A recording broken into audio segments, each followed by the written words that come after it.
We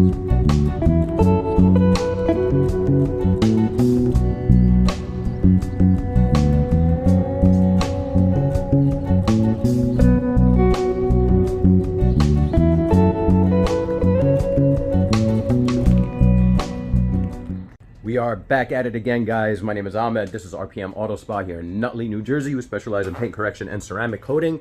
Today, we got a good friend's car, local business owner.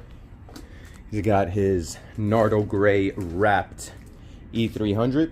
Now, this thing just finished doing the wheels outside of the bay.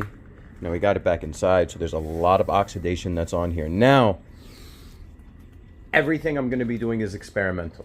The client already said he's not happy with the wrap. He eventually either wants to remove it and go back to the black, or if it's possible to get it fixed, or maybe just polish out some of the oxidation, he's going to keep the wrap on there for longer. So either way, I told him, look, why pay me to remove it? Let's attempt to clean it up a little bit.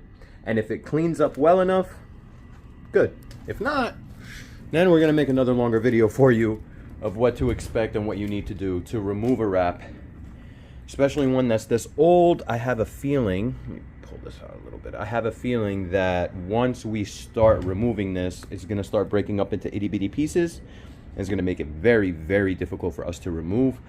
So if we can avoid removing it, save a lot of time, save the guy a lot of money. So we got optimum no rinse. Got our bucket. We rinsed this down outside when we were doing the wheels. We're just going to do a quick wash.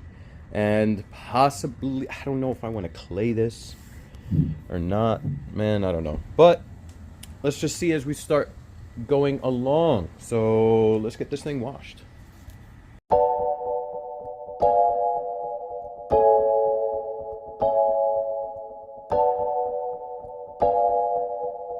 All right, so if you own a shop or you work on cars, get yourself a little Velcro strip. You can get this at Staples or whatever.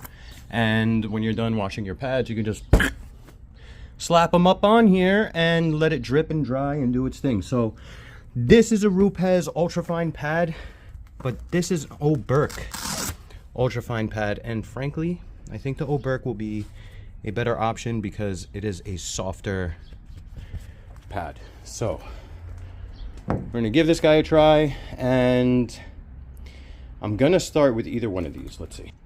So this is, I don't know, again, I'm experimenting with everything that we're doing here, so I'm gonna try my best to see which one is gonna give us the best option. So Essence Plus, this is pure SiO2. This gives us no cut, just straight gloss. But even though it is non-abrasive, we may still get away with getting some of the oxidation off with this guy. Now, if this doesn't work, if you notice, it says on the bottom here, it says how much cut and how much gloss you're going to get. Now, this is Essence Plus. Essence, on the other hand, gives us 2 cut, 10 gloss. So if this doesn't work, we're going to give this guy a try. Now, if that doesn't work, we're going to go to something a little bit more abrasive. This is an ultrafine finishing polish. This, too, is a very gentle polish, but this is actually filled with abrasives. So this is our last step, and then obviously you have all the heavier ones and all that. We're not doing any of that stuff. We're going to stick to these 3. We're going to see how it goes, start with the least abrasive, and then work our way up. And yeah, let's rock and roll. All right, so let's see if I can get this on camera. Make sure you got your stuff leveled. It just goes, you know, you're playing a little bit of Jenga over here, a little bit of Lego. Connect the dots. Boom. Cool. Now we're going to go with Essence Plus.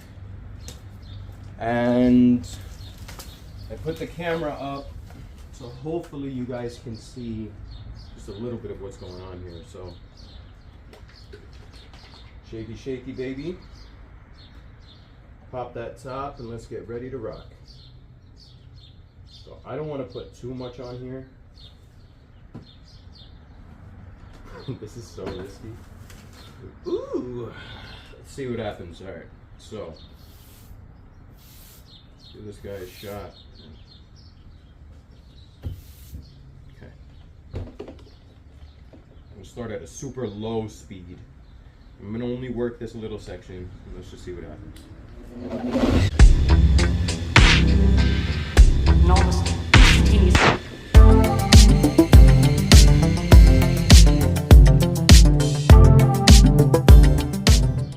So I know some progress is being made. I'll show you guys the pad. This was pure red when we started, and you can see how it's starting to discolor, which is a good sign. This is exactly what we want to see. Now the big test, whether or not we made any type of impact on the results of this. Let's see. And what do you know? It didn't budge. Actually, can you see it? Yeah, you could see it. It's like right there. There's really not a lot of progress, unfortunately. So let's try. I mean, it's still there. All right, so let's try something a little bit more aggressive. Same spot, see if we get more results. And then if not, we're gonna do ultrafine. And if that doesn't work, we're probably gonna have to redo this wrap. So let's rock and roll. Round 2, essence. Like I said, this guy gives us a little bit of a cut. Let's see how this will go.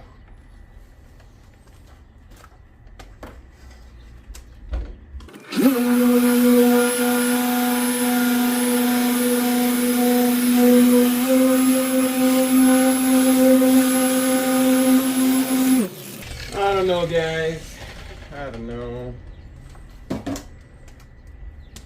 We already knew that you can't really polish a wrap, but I figured try to save my friend some money. I mean, we are getting somewhere. We are getting somewhere. I can't say that we're not. You see the light? See the light? Now follow the light. And I mean, to the camera's eye, it really doesn't look like there's much, but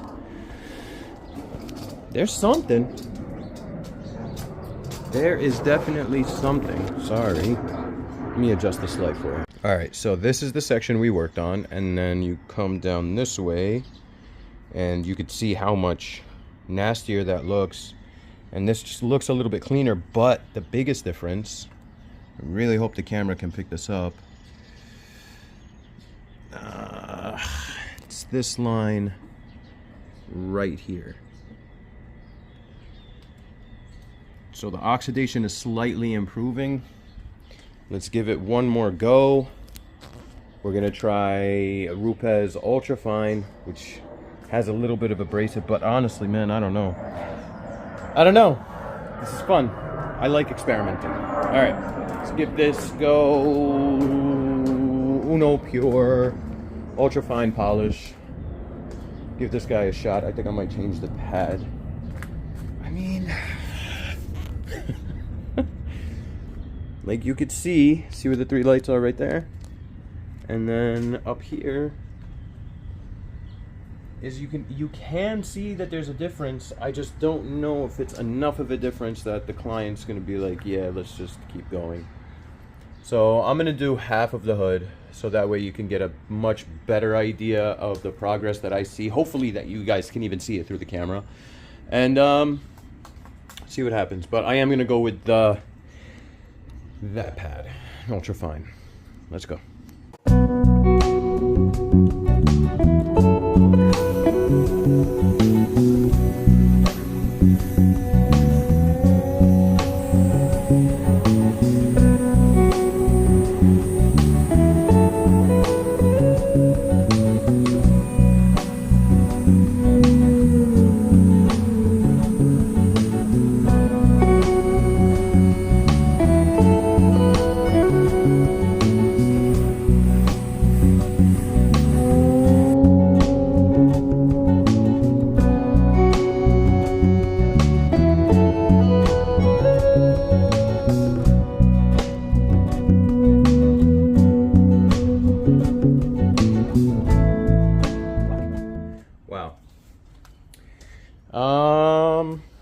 see what the guy says.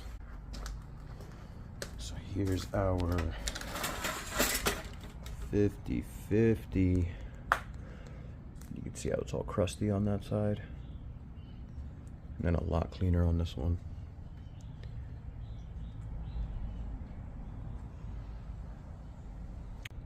And I'm pleased with these results. Client's on his way. I think he'll be pretty happy with this too. I mean, it's such a stark difference between them. Like all the oxidation and the dirt that was on there. Like, look, the wrap is the wrap, right? No matter what we do, unless this wrap was protected with a ceramic coating early on in its life, there's no preventing any of this. So the progress that we're making, honestly, I'm very pleased with it. And this way we can save the guys some money. You know, if you're in the business of making money, go into finance. If you're in the business of making people happy, become a detailer. So stay tuned and let's see what he says. And then if all is good, we're gonna knock out the other side of the hood, knock out the roof. The trunk is fine. There's no other spots on here that are heavily oxidized like the roof and the hood. So stay tuned. Let's see what happens. All right, great progress. Client came through. He was happy with the results that he saw. He told us to keep going. So I know I said I wasn't gonna clay this, but I did a very small section and it made such a huge difference, just in the feel, not so much in the look. But I decided to be very, very gentle. I've already polished everything, so there's no real marring or scratching that you could really do on a wrap. I mean, there is, but as long as you're being gentle. My goal, like I said, get the oxidation off, get the discoloration out, try to give this a new lease on life, if you will. Try to save our friends some cash. But I did one small section before I started polishing this, and when I went to dry and I started spraying some ISO on there, I realized that it was a lot smoother. Like a lot smoother, like to the point that it's, if he touches it and be like, hey, why is this better than everything else? So always do the right thing, man. Always do the right thing. So we got our Old Faithful Clean Detail Division towel. DetailDivision.com. Thank me later. Our good friend Scott is the only one in the building giving you the goods. It's not some big operation. It's just a detailer that loves his job and is passionate about the products that he sells. And it shows in every receipt, in every invoice with a handwritten note. I love Detail Division. Boy Scott, shout out to you. And if you own your own company, I mean, you want to emulate companies that you enjoy working with. A certain level of professionalism, the extra mile, personalized touches and emails and invoices and what have you. These things add up and they separate you from the rest. I want to take this out in the sun in a bit, show you guys, but ooh, I mean, from what she was to what she is, I am pretty pleased. Now the roof, on the other hand, it's a lot more foregone. Unfortunately, the roof didn't really, I mean, it's super smooth and it's nice, but the oxidation is still on there. But the green oxidation is no longer on there, which is a huge benefit, big win. I'm gonna do some tire shine and take this out, let you guys see how she looks in the sun, and deliver this baby. I appreciate you guys for tuning in. Subscribe, like, comment, tell your friends and family. I'm just out here showing you guys what we do on a day-to-day. We are a premium detail shop, and our goal is our customers being happy and sharing our content with everybody who wants to watch us. So subscribe, like, comment, and I'll see you on the next one. Peace, guys.